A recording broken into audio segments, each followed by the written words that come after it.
Hi, I'm Rich Santos, Group Publisher of WealthManagement.com, the digital resource for rep and trust and estates.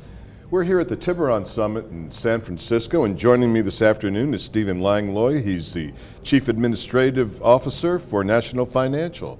Thank you for being here. Oh, thank you for having me. Great. Stephen, tell me a little bit about some of the trends in the clearing industry as you see it. Well, I think it's an interesting time in the clearing industry. Our clients, broker-dealers, are under a lot of pressure given what's going on in the industry and given the economy. We see broker-dealers really struggling with declining margins and looking for opportunities to improve their businesses and kind of offset some of the headwinds that they have in the industry.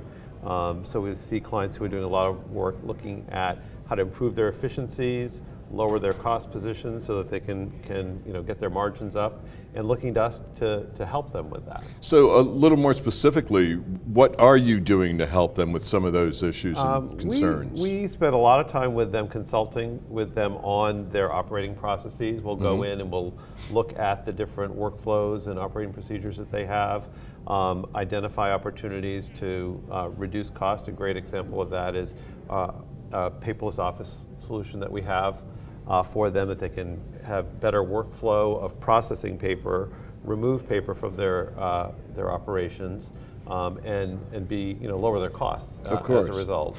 And also better manage the risk because they don't lose the paperwork, and they, just have a clean. And it's also an environmental, really sensitive solution as well. So we'll help them with things like that. We'll also help them with identifying ways to improve their top line through recruiting new advisors into their firm, and also helping their advisors be more productive and efficient with their clients by providing them technology tools to work collaboratively with consumers. Are you seeing some new advisors coming into these firms? Yeah, there's a lot of movement out there of advisors moving from firm to firm, whether they are advisors that are breaking away from wirehouses and choosing to go independent, or advisors who are choosing to leave the business because they're boomers like we are, and retiring, and succession planning issues, and bringing new people into the practices. So there is a fair amount of movement out there. While the category of financial advisors isn't really growing that much, there's a lot of movement among firms in the industry. So going forward, what do you see in the future? What does your crystal ball tell you that you can do to solve their problems if we look 5 years plus out? I think one of the things that we can do is we help our clients and their brokers make sure that they can effectively work with their end investor consumers. Increasingly, consumers want to become more engaged in the management of their money and their financial planning with their advisors.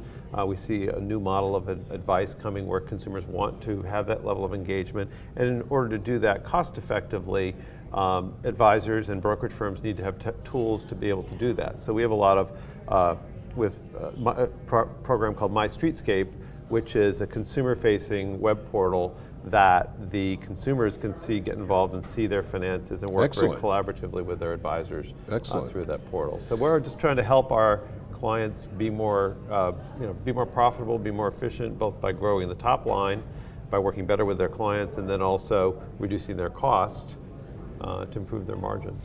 So what has the connection of fusion brought to NFP? Of fusion? Cut that part out. That's not the same. Yeah. He is a client of National Financial. Yeah.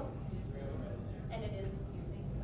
But Yeah, that was the wrong question. Okay, well, that's all right. Good. Well, you'll edit that, and then I'll just jump to the end. Okay. So